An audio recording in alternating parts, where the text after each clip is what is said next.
আসসালামু আলাইকুম বন্ধুরা, আজকে আপনাদের দেখো ফেসবুকে ভিডিও দেখার সময় সেই ভিডিওটি হারিয়ে গেলে কিভাবে বের করবেন এবং ওয়াচ হিস্টরি বা আজ পর্যন্ত যতগুলো ভিডিও দেখেছে সবগুলো ডিলিট কিভাবে করতে হয়। চলুন ভিডিওতে লাইক দিয়ে দেখে আসি। আপনাদের সাথে আছে আমি সুমন রেজা, আপনারা দেখছেন টিজিএল সুমন। ফেসবুকে ভিডিও দেখার সময় ভিডিওটি হারিয়ে গেলে বের করার জন্য ফেসবুক অফিসিয়াল অ্যাপটি ওপেন করতে হবে। ফেসবুক লাইট হলে হবে না, এবার ভিডিও আইকনে ক্লিক করতে হবে। এবার মানুষের মতো আইকনে ক্লিক করতে হবে।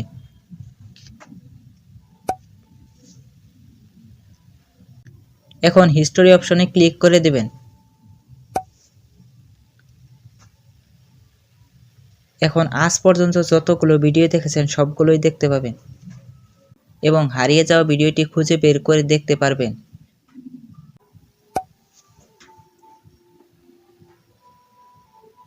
ফেসবুকের ওয়াচ হিস্টরি ডিলিট করার জন্য ফেসবুক অ্যাপ আপডেট করা না থাকলে প্লে স্টোর থেকে আপডেট করে নেবেন।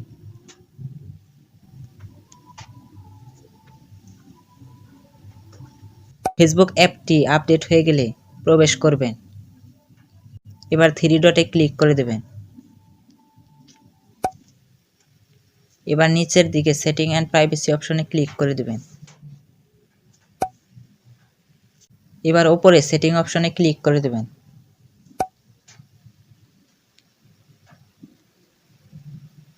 স্ক্রল করে নিচের দিকে চলে যাবেন।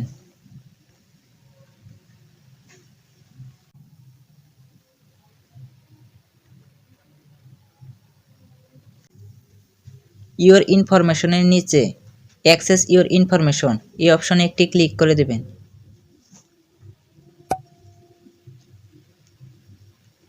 এবার কন্টিনিউ বাটনে ক্লিক করে দেবেন। এবার একটু নিচে ইওর অ্যাক্টিভিটি অ্যাক্সেস ফেসবুক নামে একটি অপশন দেখতে পাবেন, সেখানে একটি ক্লিক করে দেবেন।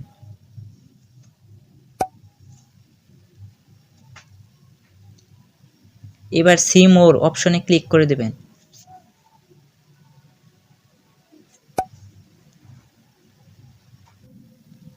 আমরা যেহেতু ফেসবুকের ওয়াচ হিস্টরি ডিলিট করব, সেজন্য ভিডিও ইওর ওয়াচ এই অপশনে ক্লিক করব।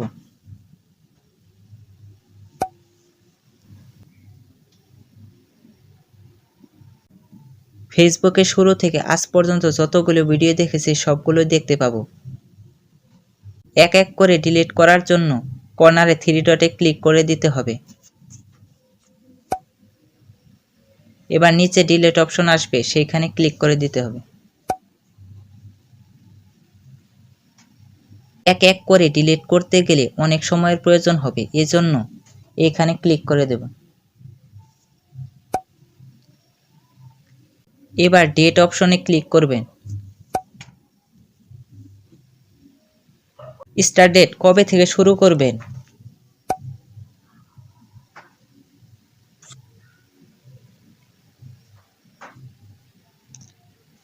এবং এন্ড ডেট কোন পর্যন্ত ডিলিট করতে চাচ্ছেন দিয়ে দিবেন।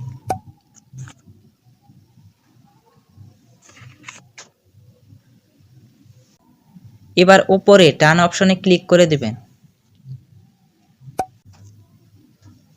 তবে আমি চাচ্ছি ফেসবুকের শুরু থেকে আজ পর্যন্ত যতগুলো ভিডিও দেখেছি সবগুলো ডিলিট করব, সেজন্য ক্লিয়ার ভিডিও ওয়াচ হিস্টোরি এখানে একটি ক্লিক করে দিতে হবে।